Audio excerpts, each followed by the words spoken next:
to all of our listeners. I'm your host, Dr. Katie Mayer from Let's Get You Into Vet School Mentorship Program and Getting In newsletter. And I'm talking to y'all today about St. George's University in Grenada, which is an island in the Caribbean. And I am honored and thrilled to introduce y'all to Lysa Selli, the Director of Admissions at SGU. Hi, Lysa. Hi, Katie. How are you? I'm doing good. How about you? Excellent. Thanks for having me today. Oh, thank you for coming. I really appreciate it. We're just going to jump right in. Excellent. Okay, so tell me a little about yourself. How did you come to this position? Tell me about your life. Well, my life is a little, not that interesting. Actually, the most interesting part of my life started probably around 10 years ago when I started working at St. George's University. I started about 10 years ago, like I said, working on the School of Medicine side of St. George's for about 2.5 years as Assistant Director of Admissions. And I then transitioned about 2.5 years later, like I said, to the vet side of the admissions part. So I'm Director of Recruitment and Admissions, and I used to cover the entire United States, Puerto Rico, Canada, but I now have a colleague that works on the Western Coast. And so now I cover basically everywhere from Wisconsin, Minnesota, south, east. I still cover Puerto Rico and the eastern part of Canada, so it's still quite large of a territory. And I visit and talk to pre-vet clubs around the country. I try to educate them and make them aware of what St. George's University is all about. A lot of students have never heard of St. George's University. A lot of students don't want to consider a school outside of the state that they come from. So I'm there to help them understand what St. George's University is all about and basically provide awareness. I talk to university advisors and administrators, also educate them on what St. George's University is all about. I conduct in-person information sessions, virtual information sessions, and webinars. So I am a traveler and a talker. I love it. That sounds like a great job. It is. I love it. I love what I do. And like I said, I came into it about 10 years ago, and it's probably the best decision I ever made. That is so cool. Very cool. Huge compliment to the school as well. Well, tell me, what is the most frequently asked question that you get as the admissions and recruitment director of St. George's Vet School? So it's funny. The students are they're very focused, but they're also very stressed. And so when they're thinking about vet school, they're just thinking numbers. They're thinking GPA. And so I'm going to say that one of the most frequently asked questions has to be, what is your minimum GPA? And I'll tell them, we don't deal with minimum GPAs at SGU because we utilize a very holistic approach to application review. And a lot of vet schools will say that, but many times their holistic approach doesn't happen until after they review that minimum GPA, right? So students are super concerned about their academic performance and they want to know what our minimum GPA is. So I'll tell them that we actually review the entire application. We're not looking at only the GPA, whereas the GPA is important. Okay, it is very important, but it's not the only aspect of the application that's important. Because as we all know, the 4.0 GPAs don't always make the best veterinarians, right? Veterinarians, right, have to be empathetic. They have to be caring. They have to be good listeners, right? So there are a lot of things that go into being a veterinarian, as you yourself know, and it's not always that 4.0 GPA. They also want to know how they can better their application, what they can do to enhance their application. And these are all very important questions, but I have to see the application obviously first, and no two applications are identical, right? So, where some student might be stronger academically, they might be lacking in animal or veterinary experience, and vice versa.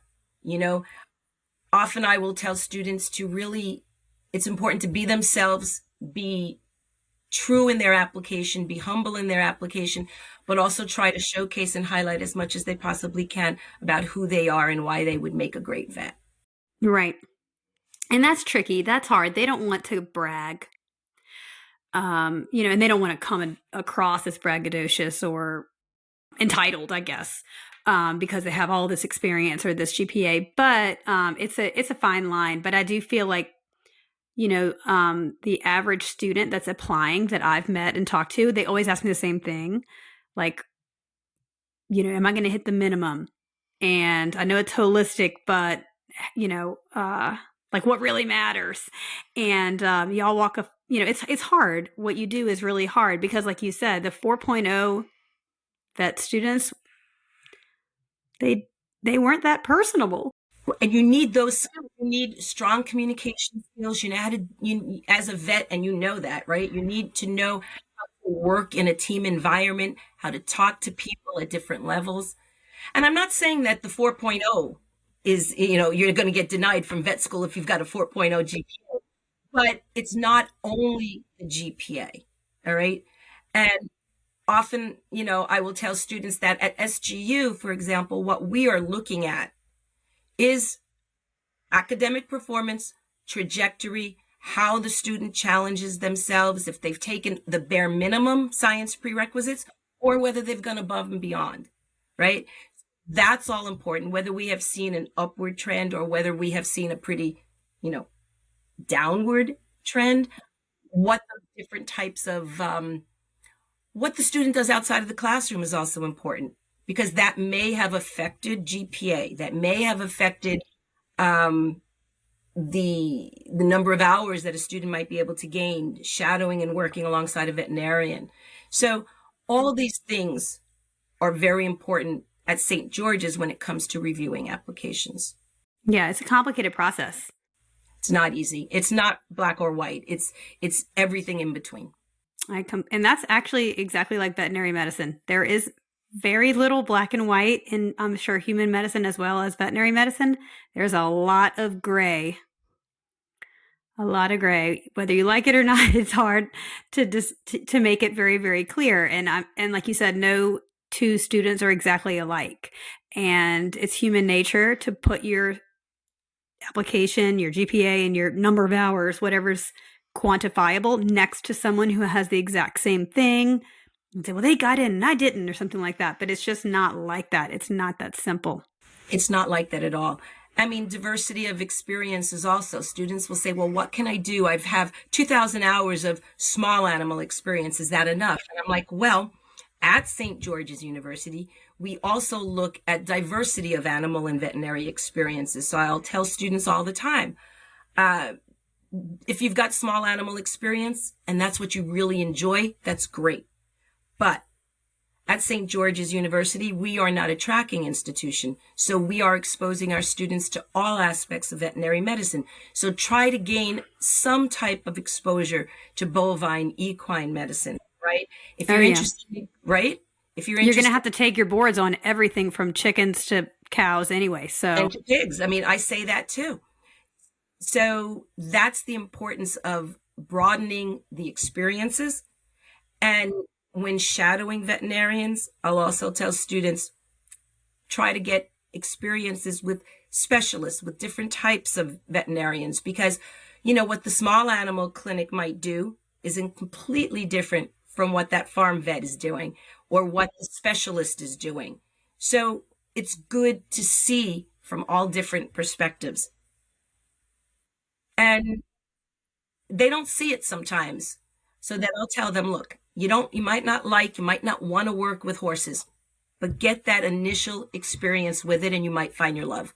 I completely agree. And then you're getting a little bit of experience under your belt for veterinary school, and you're broadening, how other vets live, how they charge, how they communicate with their clients, how they deal with emergencies. It's just layering on so much more than just checking the box.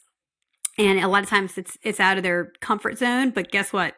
Every day I walk into the exam room, I might see 20 people, and every single one's out of my comfort zone. It's all uncomfortable. So you better get used to that. Right. And the more exposure you get to different types of things, that increases your comfort zone, that comfort level, right? Because you become familiar with more things and you go, oh, I saw it at Dr. So-and-so. Dr. Katie showed me this. And so it all clicks. Oh, yeah, 100%.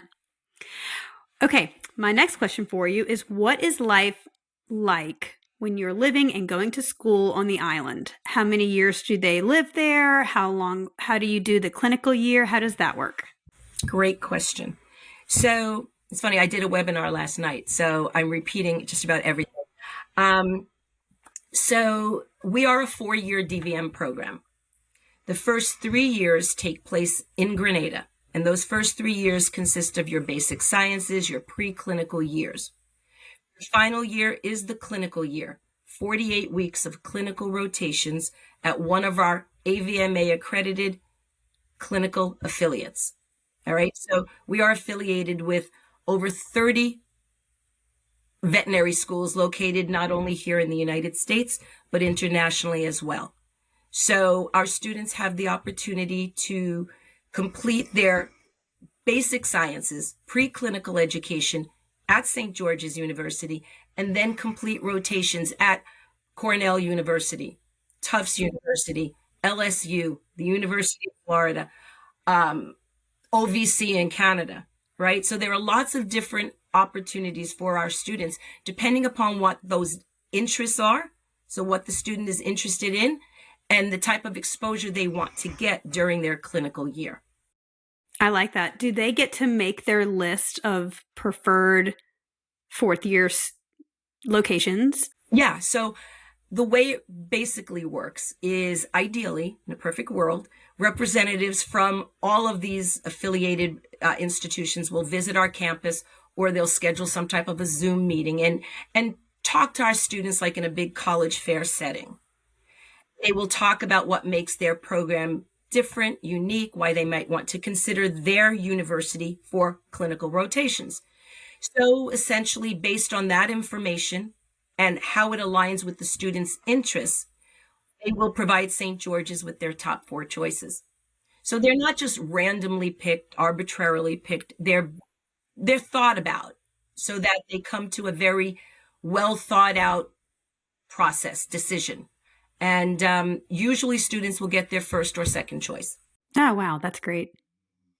So just for those that don't know, this is how all veterinary, or I would say most, can't speak for everyone, all veterinary schools pretty much work, is the first 3 years are studying and a little bit of hands-on at the end of your 3rd year. And then the last year and a half or so is in clinics. And a part of that, if you're in one particular university, you can spend a month here or a month there. And it sounds like the St. George's students are absolutely no different. They spend their first 3 years on campus, the last year and a half or so off campus, and they can help to design where they end up. And then once they're there, they can also do other externships through that university that they're working at during their 4th year.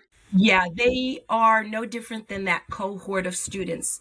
So if they go to the University of Florida, they are mixed in with those students who are doing the clinical rotations at the University of Florida.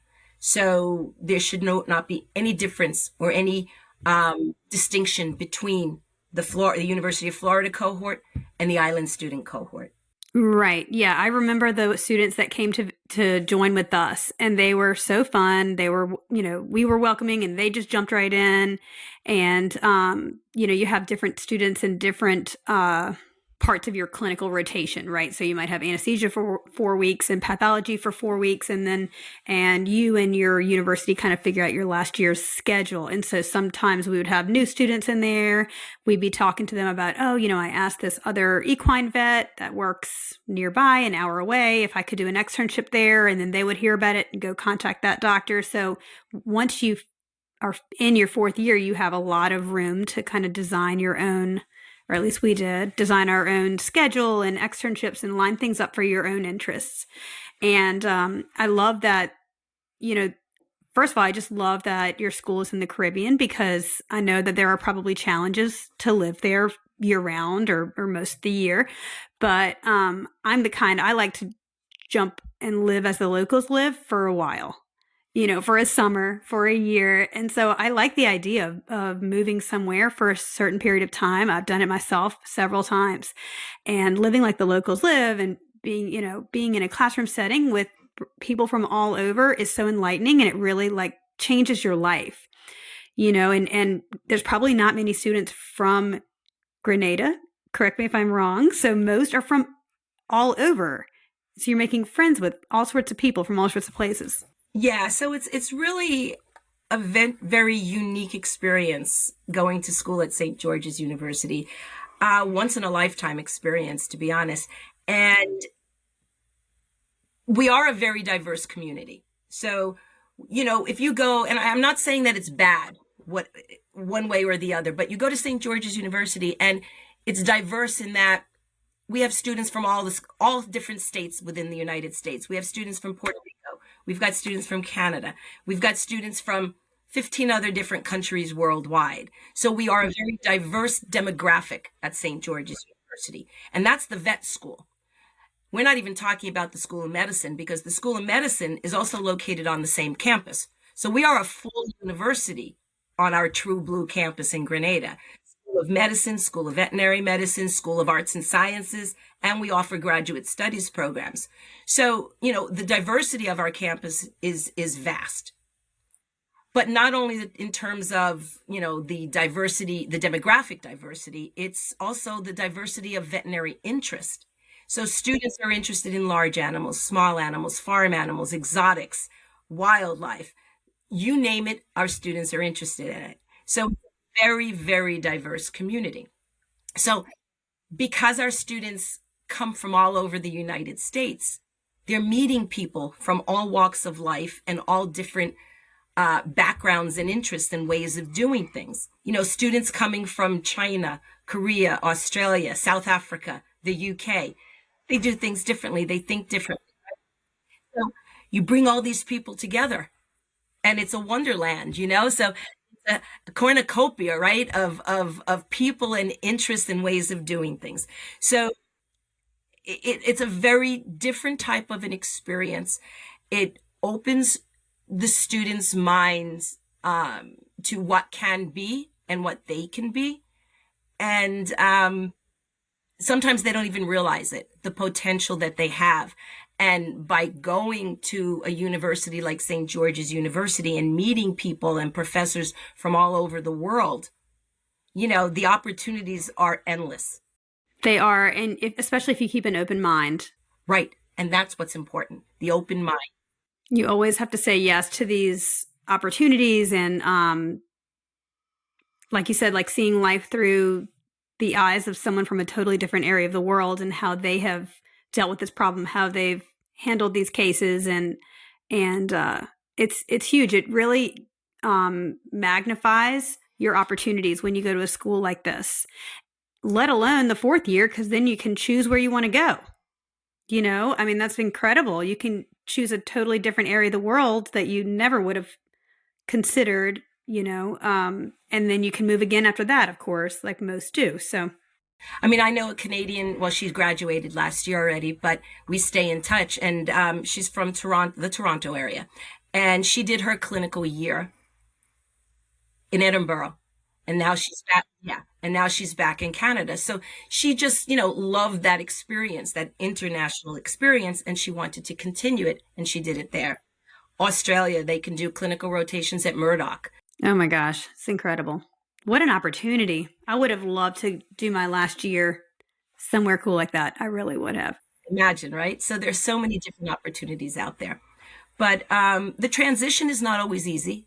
And, I'm not going to lie about that. There are some students who come to us who have never left the state that they were born in. Some students who have never been on an airplane. And so it's not always easy. But once again, all of these experiences make you I don't want to say a better individual, but a different individual, right? And therefore making you a better veterinarian, right? And so you challenge yourself. Our students wind up being so resilient, so much, they're able to just handle things. They're more resourceful.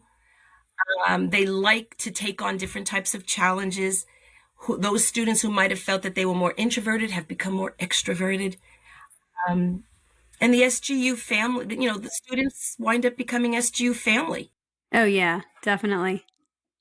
I have some really good friends who graduated from SGU and then they ended up marrying each other, and they moved several, times throughout their specialties. And I'm hoping to interview them next. And now they're both back home in their home state. But when I knew them, they were in between, I think, their freshman and sophomore year at SGU. They came home and worked at a specialty clinic, and I went there just to get some experience as well. And now they're the people that I text in all caps, help me with this case. Yeah. Well, that happens quite a bit. Either, the vet marries the vet marries the med marries the med, whatever. There's one particular case that I'm thinking, I have two cases actually that's in the top of my mind. She graduated, I believe, in 2020, and her fiance is just graduated 2024 from med school at St. George's. So, vet med together. Then there are two vets. He just graduated this year from vet school, and she graduated the previous year from SGU. So, they're fun stories. I'm not mentioning names, but they're fun stories. I love it. I think that's so cool. Okay, so right before we met, you were telling me, or right when we met, you were telling me about your 10-day program. It sounds like y'all have a 10-day program for high schoolers and a totally separate 10-day program for college students. So I assume these are all pre-vet students, people interested in potentially becoming vets at some point. Tell me about that. Yeah, so we have what's called, for a number of years now, it's called the Med Vet Summer Leadership Academy. And it was discontinued for about 2 or 3 years because of COVID, but we brought it back this summer. And it's a 10-day program for either students who are interested in pursuing human medicine or veterinary medicine. 2 separate programs. They come together and they can interact, during social activities and things like that. But if you're there for human medicine side, you're there for human medicine. If you're there for veterinary medicine, you're studying veterinary medicine. So the college student, I was there as an extra body for the college program, and I interacted with 13 vet students. It was a 39 total, but 13 vet students coming from, one student came from the University of Southern Florida, USF. Undergrad students. Undergrad, yes. These are undergrad students. Ages, I believe the minimum age is 18, so 18 and up.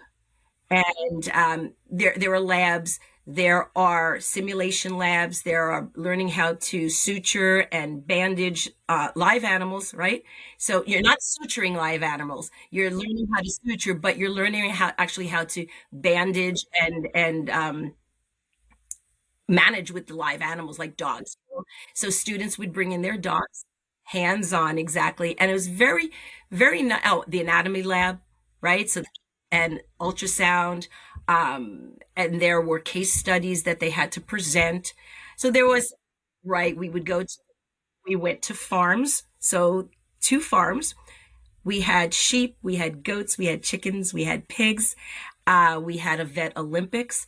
It was really learning how to name and learning what the farm animal tools were and what they were used for. It was really a very educational but fun experience at the same time. And it would be a similar type of a program for high school age students. Once again, open for human medicine interest, veterinary interest, and it's for students 14 to 17 in high school. And they stay on campus? On campus, yes. Okay. And it's usually during the summer, I would assume? Takes place during the month of June. So the college age program took place for 10 days starting, I don't know, that first week in June or so, give or take a few days. And then the high school program started a week after. Okay, I'll try to link this below. That would be perfect because I have a feeling a lot of people might be interested in this. And I've never heard of it. I love that. I'm so glad that you brought it back because once something's gone from COVID, it's easy to just be like, oh, that's what we used to do. And it takes a lot of effort to make something like that happen. And what's nice is they're able to show the island life to the students as well.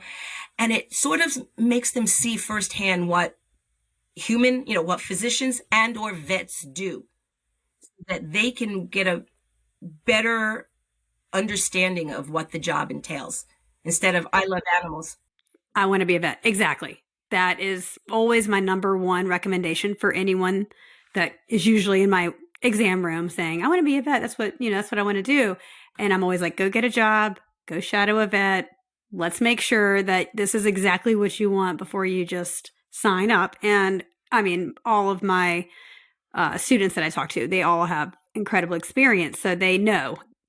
But I'm sure there were a lot that were weeded out. But I love to see like what a day in the life of a vet is like. And it's not always on your island, I'm sure, in these farm calls. It's different than what the majority of students, pre-vet students, think a day in the life of a vet is. And this is very different. So this whole exposure shows them what a rotation on a farm looks like, what it looks like on an island, right? It's different from here in the United States. So they're getting very different exposure during an experience like this. And vet school in a location like Grenada, it's very different. I mean, you're getting the same education, right? You're getting that same education. St. George's University is AVMA accredited, just like a U.S. vet school. Our students take the NAVLE and they pass the NAVLE on a par, with their U.S. counterparts. So the education is on a par with U.S. programs. What is different about St. George's University, though, is the types of early hands-on training and learning opportunities that our students are exposed to from day one, right? Through the simulation lab, through our shadowing and working alongside our veterinarians in our small animal clinic, working with the horses, the cows, and the donkeys in the large animal facility, and performing surgeries, spays and neuters as preclinical year students, third year students. Right, so they are there as third year students performing spays and neuters. So when they get on to their clinical rotations, they're confident, they're a step ahead of many of their counterparts. The St. George students that were with me were definitely ahead of us clinically, for sure. So that is what does set us apart from many other programs. Yeah, I love it. And then I'm always telling my students to keep an open mind, like you mentioned, especially when you're meeting people from different areas of the world. And as a pre-vet student, as a vet student, and then as a vet, you'll have opportunities to go and work in extremely rural areas like this. One of our most favorite specialty surgeons in town, he has techniques written after him. He has, books, and he lectures, and he is the most down-to-earth person, and he does any specialty surgery on a small animal that there is. The most humble man. And he spends a month out of the year in Africa treating cattle. And you're going to be presented with opportunities like this, like I said, in many phases of your life. You don't have to wait till you're in vet school to get to a cool country and do something different and make a difference in the wildlife or make a difference in educating pet owners. And it sounds like you really get your feet wet at SGU and to get exposed to a lot of things that may potentially lead you to make even more of a difference than you even imagined. Yeah, there are so many different opportunities. Students are exposed to working with the leatherback turtle in Grenada, which is an endangered species, right? So, why do they have that opportunity? Because they're going to vet school in the Caribbean, in Grenada. So they wouldn't have had that exposure otherwise. And maybe they're being exposed to something that they never thought that they would have a love for. So, marine medicine, who thought, right? So their exposure to it, they're camping out on the beach, watching, waiting for these turtles to come on shore. And they're there as these eggs are sometimes, being laid in in their hands. And they, in some cases, have to relocate these eggs to different locations so they can hatch. Just another different type of an experience because of our location. So, you never know. And like you were saying, keep an open mind. And that's something that I often tell students as well. Just keep an open mind. You're young. It's an opportunity that you may never get again in a lifetime. And jump at these opportunities when you are young, when life hasn't yet happened, and when everything else can get in the way. So, Some people are like 3 years in Grenada. I'm going to be away from friends and family. Yeah, but that's a good thing to some degree, right? Because then you're going to make new friends, and these friends will be your family. People to call on, places to visit when you're older. It's uncomfortable at first, but I think all the best things are. And those are the things that kind of shape you when you move somewhere you've never been. And you're kind of like, I wouldn't say alone because you're surrounded by people, but you feel a little bit alone because your people aren't there. And then that's how you kind of realize who you are and like what things are important to you. Or I found that just having moved around. When you're kind of by yourself and you have to start over, I, of course, was uncomfortable in those situations, but that's kind of how I figured out who I am. And you find your people. And I think it's always uncomfortable in the beginning, but great in the end. Exactly. It's an adjustment. So, surround yourself with good people, surround yourself with people who can make you a better person and a better veterinarian, and you all work together for the same goal. And that goal is becoming a veterinarian. And, St. George's University is there to help support its students to become the best veterinarians that they can be. Well, I definitely get that from talking to you, Lysa. So I really appreciate how much passion you give, and I can see how much you care for each student and want it to work for them. And I love it. I really am so glad you're here. I do have one quick question that hit me, though, while you're talking. What is the schedule like? I know you said 3 years. Do you go to school about September to May, and then you go somewhere else during the summer? You go home during the summer? How does that work? Great question. So we have 2 starting terms. We not only have the traditional August intake, but we also have a January start. There's no difference between the January and the August intake. Same number of students, same quality of students. The only difference is that if a student is ready to start in January, there's no need for that student to have to wait for an August, right? They can get themselves going in January. And they applied through VMCAS? Applications can be submitted through VMCAS as well as for August, yes. So either VMCAS or directly through St. George's University, either way is perfectly fine. And we don't have a preference. But yes, through VMCAS, either August or January, they just designate the term that they want to start. So the August term starts the beginning of August, obviously, and then it goes into the beginning of December. And then students will have a nice 4 or 5 week winter break until about the beginning of January. Then January session will start beginning of January and run through the beginning of May. And so then students have a nice 3-month-long summer break from the beginning of May until they have to return beginning of August. So these are great times for students to visit new friends, go back and see family, apply for externships, go back to work, whatever. I love it. Okay. And what is the deadline for your January? I know September 16th is the deadline for next year, right? Same thing. It's the same deadline. Okay. Yeah. So the VMCAS, this cycle, the deadline is September 16th. So regardless of the term that they're applying for, so whether it's January 2025 or August 2025, the deadline is still the same. If they are applying directly through us, the deadlines might be slightly different. But in that case, then they can always reach out to me and I can discuss that with them. Right. I got you. Okay. And I'll link your email below for anybody that has questions. And one of my last questions for you that I get constantly, if we have a student who was denied from vet school last year, regardless of what school they applied to, and this is of course general and you're going to hate it, they're applying again this year. What tip would you give that student? What should they do?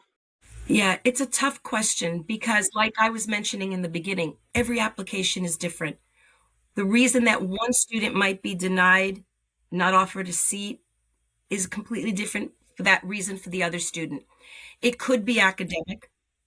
It could be lacking a certain amount of veterinary experience or animal experience. That person might not have been ready maturity-wise for vet school to take on the challenges of vet school, right? Because vet school, as we all know, it's not easy, right? It's a challenge. It's hard, right? And we do require interviews. So as part of the application process. So once again, it's a part of that holistic approach. And, if that person does not seem mature enough, if that person just does not seem ready enough, then they might need to go another cycle. So it's things like that. It could be academic. It could be, delving deeper into different types of animal experiences, or just maturing. That's a good point, because I've experienced some students that just want to go as fast as they can, and they may not be mature enough, especially to move somewhere. I mean, everyone's moving somewhere to go to vet school, unless you happen to live right and grow up right in the city, right? Some people are only moving an hour away. Some people are moving 2 states away, and some people are moving to the island. And that takes maturity right there, just to leave your family and your support group. Right. But so, like I said, there are so many different aspects that go into the application and the reasons behind, a not admit or an admit. And it's not an easy answer. It's not just, like I said before, black and white. It's, for us anyway, it's a combination of different factors that go into the application review. And for us as well, we are rolling admissions. So even though, for example, we were talking about the VMCAS deadline being September 16th, we review applications on a rolling basis, and decisions are made on a rolling basis. So if a student doesn't get in to us, for example, it could just be because that application just was not submitted early enough and the classes were already filled. It's hard to say, but usually it's just academic. They need to enhance their application, possibly with a master's or in the sciences, usually. Just don't take any master's. Right. Something applicable. Okay. Well, I appreciate that. I know that's a hard question, because I hate it when I get it too, because you really do have to delve into who they are and what they've done. And it's not that they are wrong for it. It's just may not be the time.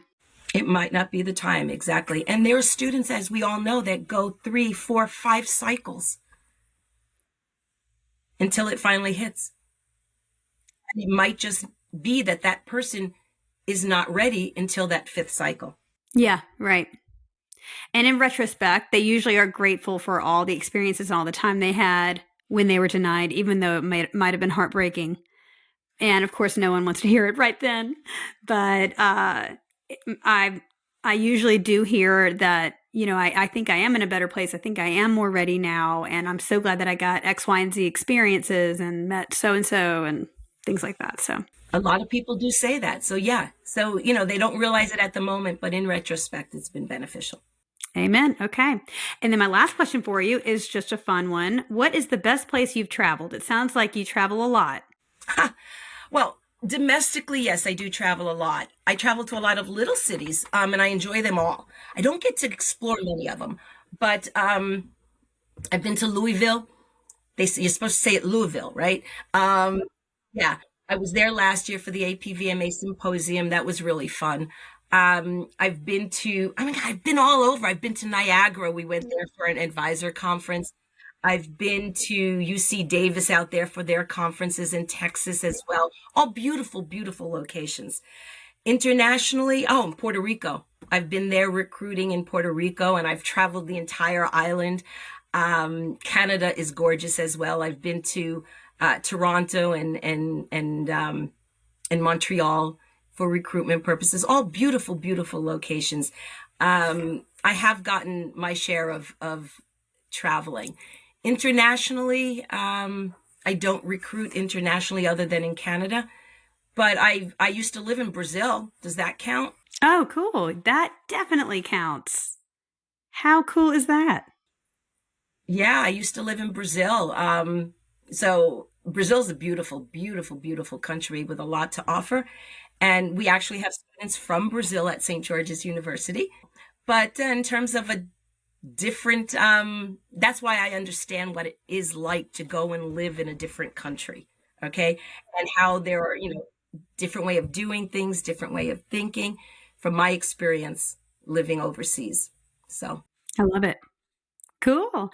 Well, Lysa, thank you so, so much for meeting with me today and letting me hit you with all these questions. Your tips are going to help lots of people, but even if it just helps one person feel better, give them a little confidence, open their eyes a little bit to all there is to offer, to me, that's worth it. And that's why I'm here. And it seems like that's why you're here. So I really appreciate your help, your honesty, your candidness, and clearly all that you do for your university, because they're very lucky to have you, someone that feels strongly about each student.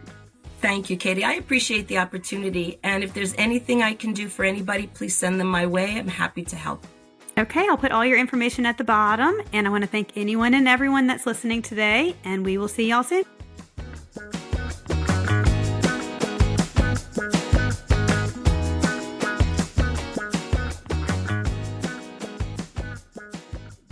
I want to go to vet school.